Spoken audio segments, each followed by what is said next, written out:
Днес провеждаме общинското състезание с ръчни, смели, устремени. В състезанието ще мерят сили победителите, отбори от основно училище Георги Бенковски, град Бургас, ПОУ Свети Кирил Методи, град Бургас и основно училище Свети княз Борис I, град Бургас. Основен организатор е екипът на фондация Обществен дарителски фонд област Бургас с председател господин Георги Николчев.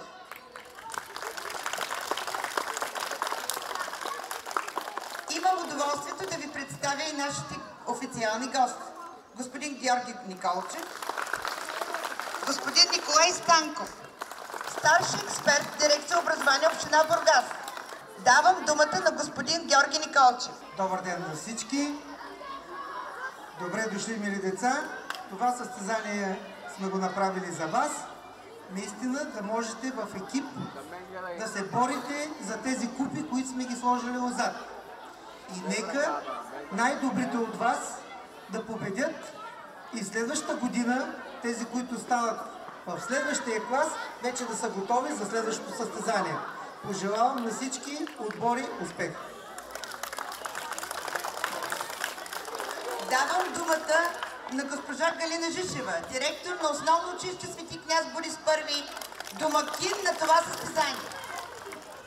Уважаеми гости, скъпи участници в днешния спортен празник, ученици, колеги, още древните гърци са казали, че здрав дух може да има само в здраво тяло.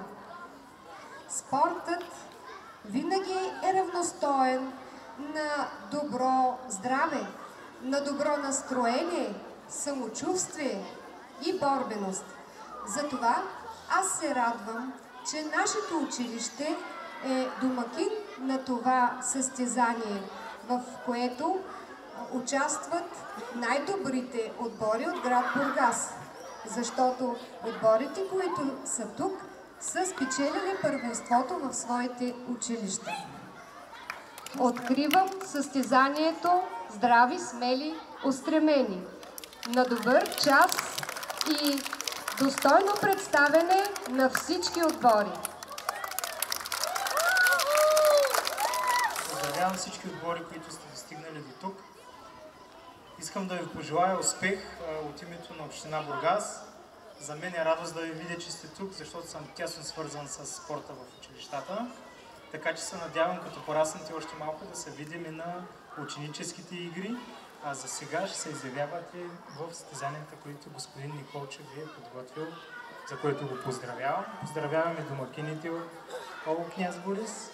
Успех, момчета и момичета, и нека най-добрите да победят, а пък всички останали с усмивки да се забавлявате. Това да е един хубав спортен празник. Успех!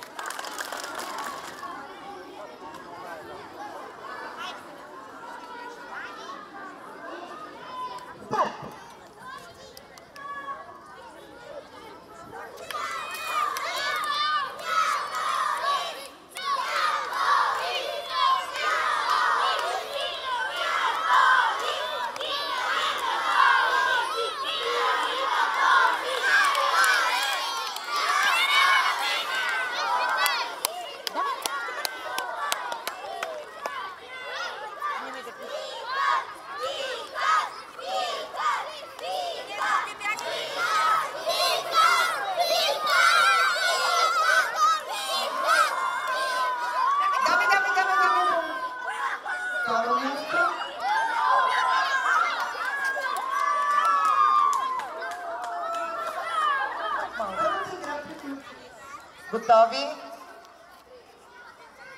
Старт!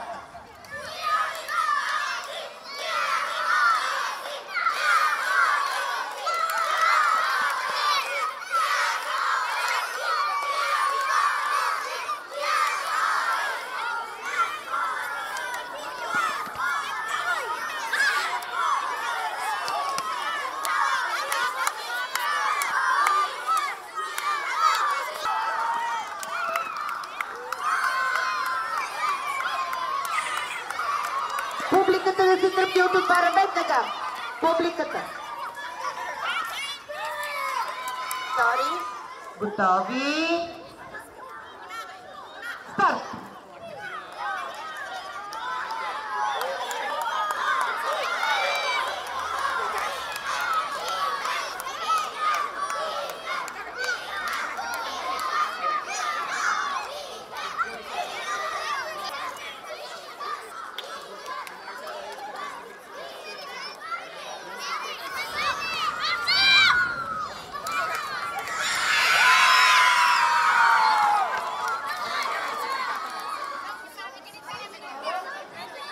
Готови ли сте за четвъртата игра?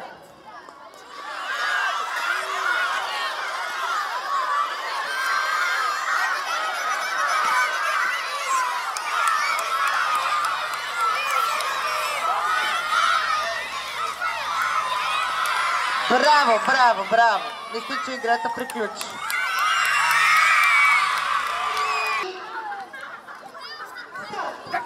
Дърпай, силно! Дърпай! Натискай с краката и дърпай с ръцете! Дърпай! Ето! Дадоха дърпай още 1 метър! Остана дърпай!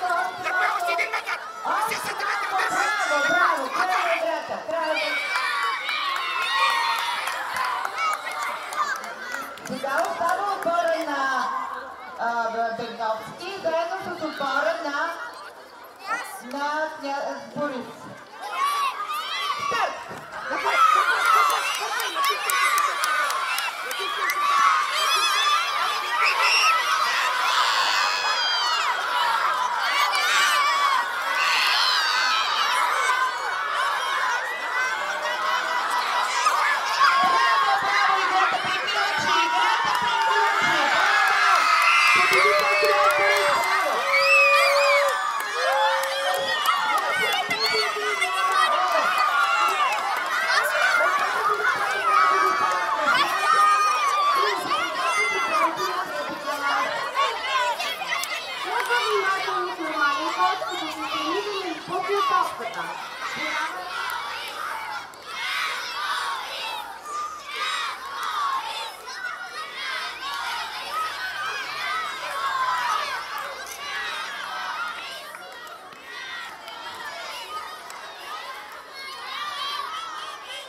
И така първата игра приключи. Започваме с втората. Топка над глава. Готови? Старт!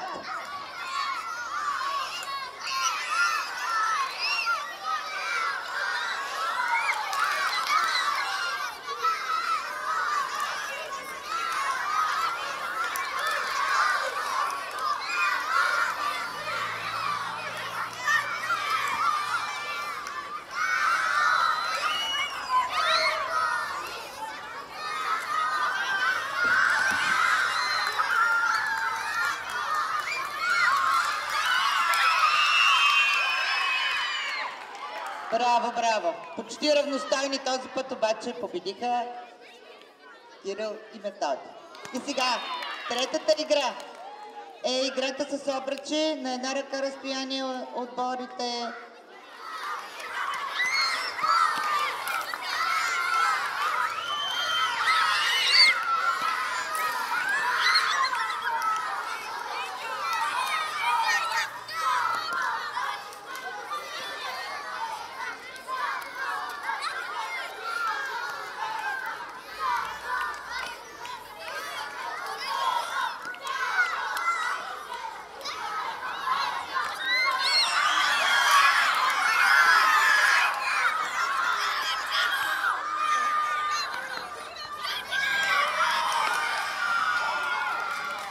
Малка неточност.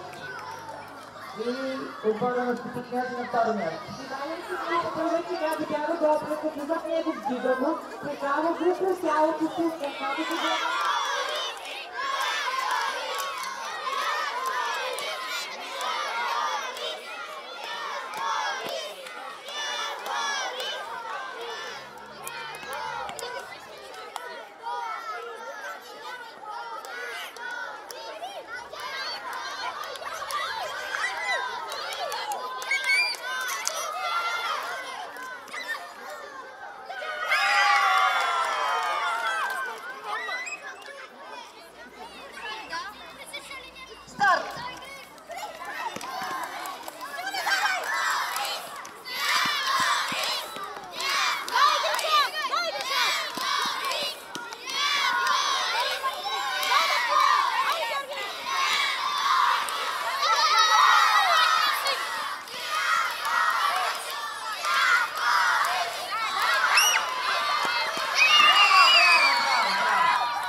Победител на бара Кирил Методи.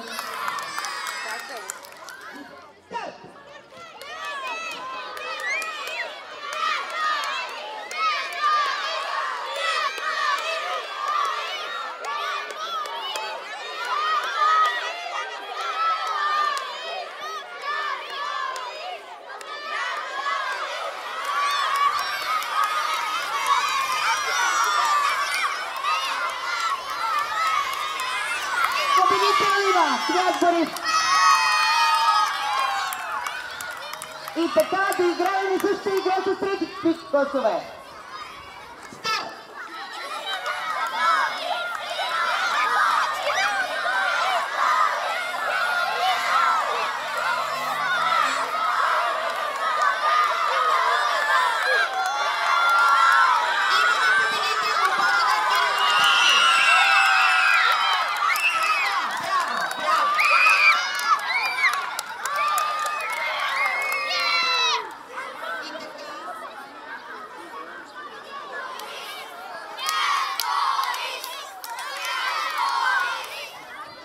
Една изключително интересна и хубава игра, честна и спортменска.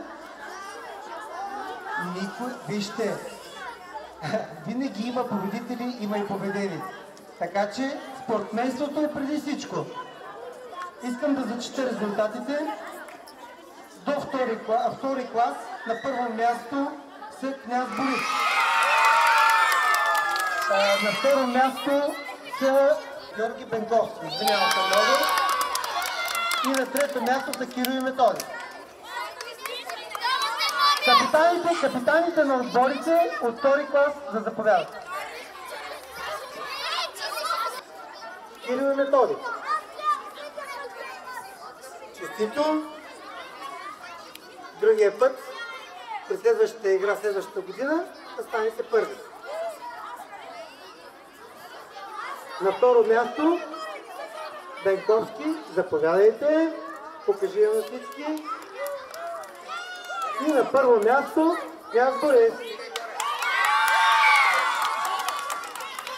Третите класове, на първо място, Кирил и Методи.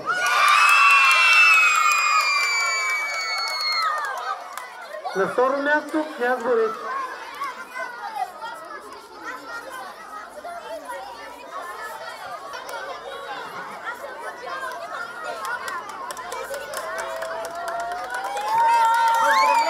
Четвъртите класове. На първо място Княз Борис. На второ място Кирил и Методи.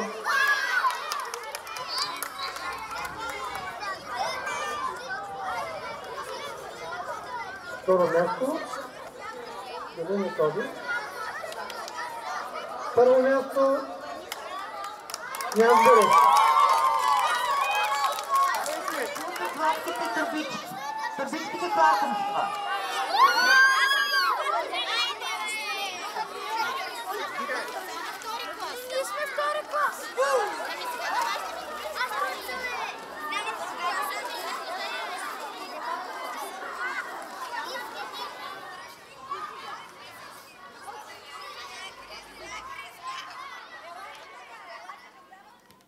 Една от най-важните задачи на Обществен дарителски фонд е подпомагане и израстването на младежта.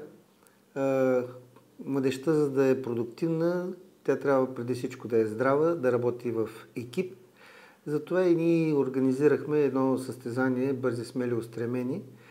Във всички училища ще бъде предлагано, за да може децата от първи до четвърти клас да участват в него, да могат наистина да се научат да се изявяват както в екип, така и индивидуално.